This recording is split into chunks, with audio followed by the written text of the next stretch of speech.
Right. Welcome, Simon, into the picture. So we've just done a quick check-in. Say hello, everyone. Hello. Hello. Hi, Simon. How's your tummy? So what just occurred to me then was we were all checking in about this whole sort of unsureness about this something new, right? Something new is coming, and when change comes or something new is fledging, all those things that we just talked about is really valid. And that is actually what it's like for a girl coming into her menarche.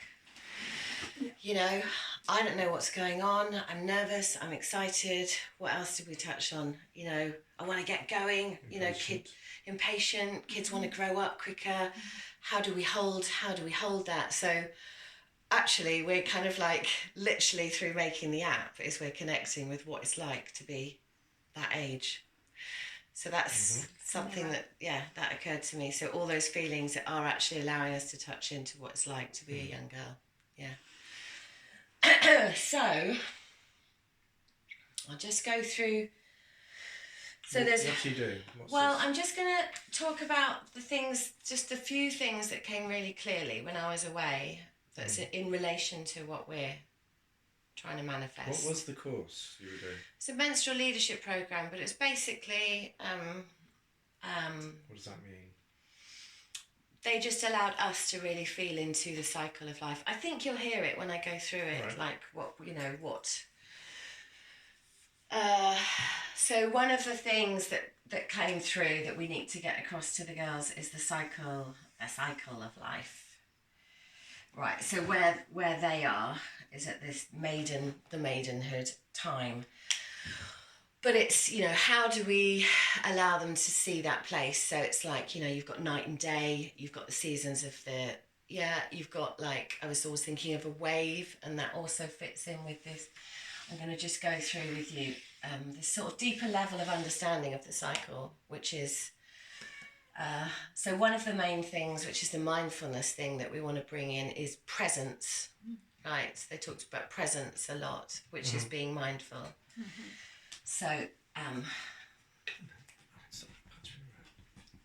and that is the key to being mindful, to being present with what is. There's no prescription of how that should be for anyone. You know, you can talk about archetypals, but every woman is going to have a completely different biological experience. But what we're tapping into is then your psychological, emotional landscape. That's, correct me if I'm wrong, that's what we want to make space for the girls to understand. Definitely. So first of all, we need to bring in presence and somehow find a way of holding their uniqueness, individualness, what it is they are. And the uniqueness is really important because a lot of women, older women, did work. Kate and I have done some work on this of how beautiful it is to sit in your uniqueness, how resourceful it is to feel welcomed and belonged, and that your whatever your special thing is important and valid. So a lot of the older women were like, I was unvalidated, no one saw me, I didn't understand myself, the world didn't have room for me, especially if they were particularly on the autumn winter side, which is the sort of feminine, which is more submissive, unknown, letting go of stuff. In our patriarchal world, that's really hard to sit with. Like, daydreaming is valuable. So the girls really need holding in this, and I can hold that because I really resonate with that. Like, that was me as a little girl, but I didn't see how that fitted in the world. But when I did meditate on it, it was so blissful to be of that essence. So that really charged me up. Like, that is what we want to give the girls, is space to recognise their qualities. How we do that pictorially, but always spaciously. So presence, celebrating their uniqueness. So that's including the mindfulness stuff, the uniqueness. We could talk about how then we meet these things that we want to achieve in the girls. So the cycles we've talked about visually, or we want to stay away from the word language stuff. So we want to talk about that user interface and the intuitiveness of that. So just to explain the menstrual cycle in this, so that they talk. So what the Red School have done is basically put a vocabulary to this. They've given words and terminology that we can understand and then use, and it all really made sense. So this is ovulation, summertime, and this is winter time when you bleed. So those are the two biological markers that you have as a woman in your menstrual cycle. All these are the other seasons, spring and autumn, are the interchangeable, really don't know where you're at, but you feel the energy. So the energy from winter coming up, spring into summer, is what they call the positive via. They call these the vias, the via positiva and the via negativa. Okay. So the via positiva is what we would possibly relate to the masculine, as in the outward, the doing, this upward bringing into outward energy. You feel it biologically and energetically if you click into it. It's such a lovely feeling. So absolutely value. This is what our world lives in, I think, but we know now that we just burn out if we always just live in this. So this is huge to allow this side, which is the positive via negativa, which Keats talked about. It's the poet's, it's the artist's way. It's creating space, dropping things we don't need, feeling into the unknown, making sure. So this is where we meet the inner critic. So this is important for us to talk to the girls about. But there is a space for the inner critic. If it's always in your life, it can be overwhelming. So it's really nice to sit it in the cycle in autumn time. And then there's the whole, so the inner critic. So this is the biggest sort of internal, thing that we have to deal with, is meeting our shadow. But welcoming that is really important. So critic sits here. And then of course there's, so first of all, placing the critic here so it doesn't come in here and stop us really feeling this part or this part or this part. And then there's the whole next stage, which is befriending your critic. So, we know that we, as adults, we have to incorporate the shadow. But how do we allow the girls to hear? Because actually your inner critic is your best friend. And it's saying, this isn't feeling right. I've got to change this.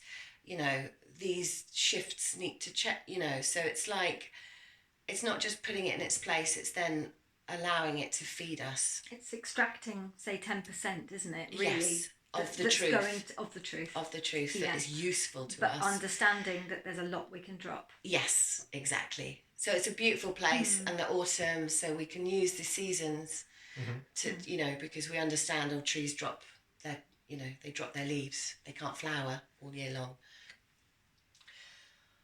So that's really nice. So it's almost like, I hate using the terminology, but for us, we can understand it in the way. So this is the masculine energy, and this is the feminine energy. And if you have any questions about how that resonates with the man, do you recognise these two energies in yourself? Yeah, the doing and the, because we all have masculine and feminine. All we're doing with this is holding it in the cycling woman. It's backed up by biology, basically. So you ovulate and you. Yeah, there's probably better terms we could use. Yeah. For those. Sure, but we almost don't want to name it. We want we want it to be through the user interface. We want it to be from them finding their way through their own presence and uniqueness. But that's what we're trying to get to. We did a lot of work in so sometimes when women haven't cycled or girls haven't cycled, it's only just when they bleed and it's like, oh, I've got to put something in my pants, that they go, oh, I'm in this, right? So that's their kind of wake up call. So there's that wake up call, and a lot of women that have never cycled before, it's like they can just start with, when do I bleed? So that's a really good starting point. Then they might notice when they ovulate, and then it's how we support them in feeling these other dimensions. But in the winter time, one of the first things we start is that's when you can self-care. But we did go deeply into these 5 chambers of menstruation. And it's the most holy, like, deep time for a woman, because you are facing death. You're letting go of your womb, which is this procreating organ. And these are the sort of guidelines that you can sit in. Separation is when you just have to. So they talk about in winter time that your inner lights are the brightest. So it's quite a nice analogy to come. It's like it's your inward realm is most prominent because you are first channeled onto it because you're bleeding, but you're having to listen to yourself. So that's when self-care practice really comes in. And of course, if you do that well, all these are amazing. I like the inner light as a visual concept. As a visual concept, yeah. Because you can obviously reverse that to the outer light. Exactly. It's and so ovulation is the brightest when you're feeling most generous. It's called the mothering years. It's the when you're socially, you're out, you're butterflying, you're fully in bloom. That's the sort of energy of summertime. So the outwards, your inner light is most small here and biggest here and vice versa. So yeah, visually almost it's like we could just switch the dimmer switch up on the whole app as you, just to make the girls aware, hey look, this is the energy happening here. Yeah. Oh, and now slowly, just gently. Even down to the avatar though, having having it inside her, inside her womb. Yeah. Absolutely. Yeah. Nice. The dimmer switch being actually within the avatar. Yeah. Yes. So those are like the basic concepts of bringing presence within the biological and psychological. These chambers are really beautiful when you feel into them. Separation is when you really have to drop your bundle. You almost have to separate from the world.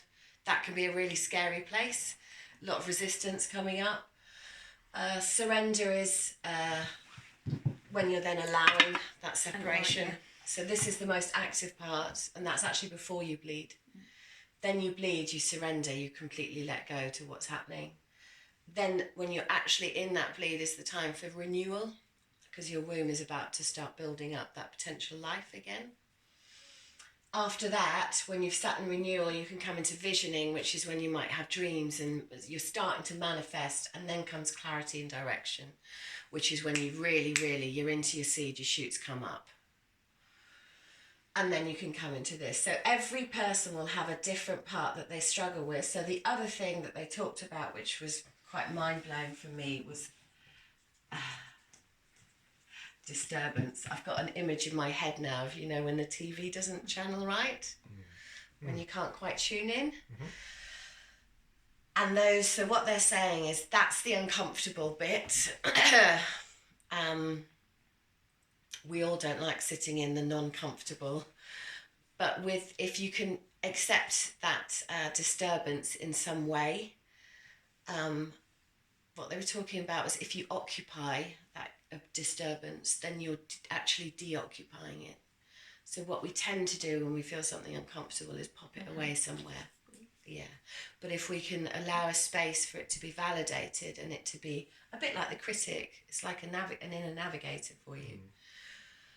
To feel that disturbance passes. We know, having lived longer, that passes. Are you thinking that the disturbance is like an unknown of what we're going to work with that month, or an unknown sort of the bit of what's the last one? Change in direction. Clarity and direction. Clarity and direction. Is the disturbance Can not be anywhere. Not having a clarity? It can be anywhere. Right. It can be there. It could be in, I'm so tired and I'm supposed to go into summer. It could be, I'm loving summer. I don't want to leave this. Yeah? I don't want to change gear. Oh God, my period's coming. It's that one again. I'm just visioning. Just visioning that we have solutions for the disturbances as they come up all around the month. So almost, yes. We could have work. But almost the solutions is being present. Absolutely, it's as simple as that. Yeah. So how can we bring that new mind, the mindfulness, in a really spacious way? So, and the other thing to say was when I spoke to Craig, who's a friend of ours, who's developed an app, he was talking about if it is just what the user uses interfacing with the app, it's a much simpler process than when the back end of the app is having to knit. Like he's designed an app for companies to be able to communicate with each other. So it's, it's a plethora of like having to join. But what he said was, if it is just that, which I suggest we focus on, is if it's not hosted on servers that are computers elsewhere on a network that have to correspond backwards and forwards. That simplifies it again. Yeah, If but it's it's just not- that simple back end.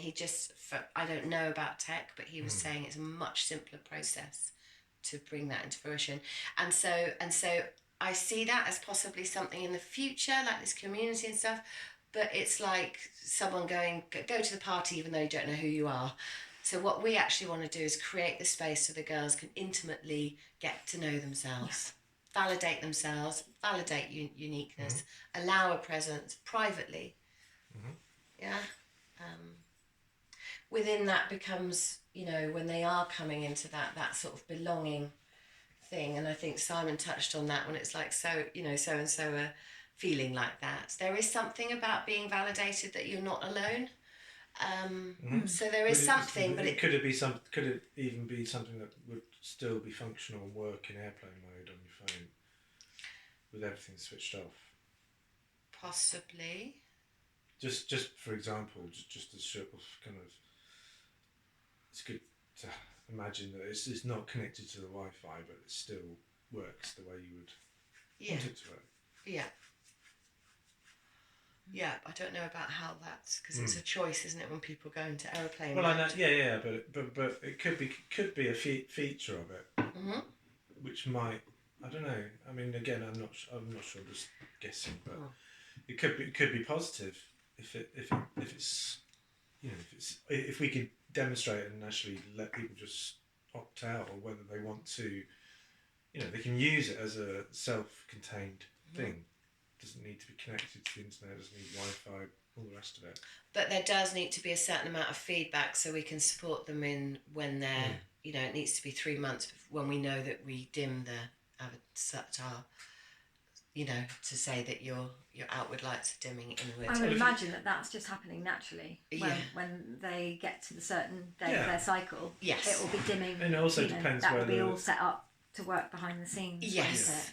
Yeah, that exactly. will depend on, technically speaking, what the app is doing. I mean, like what calculations are going on and whether the data's stored on the phone itself. So what the app is actually doing is what we really need to like cement, and then we can action it. So what we want the app to actually do is help the girls navigate this feminine, positive, positiva, negativa, understand understand where the seasons are.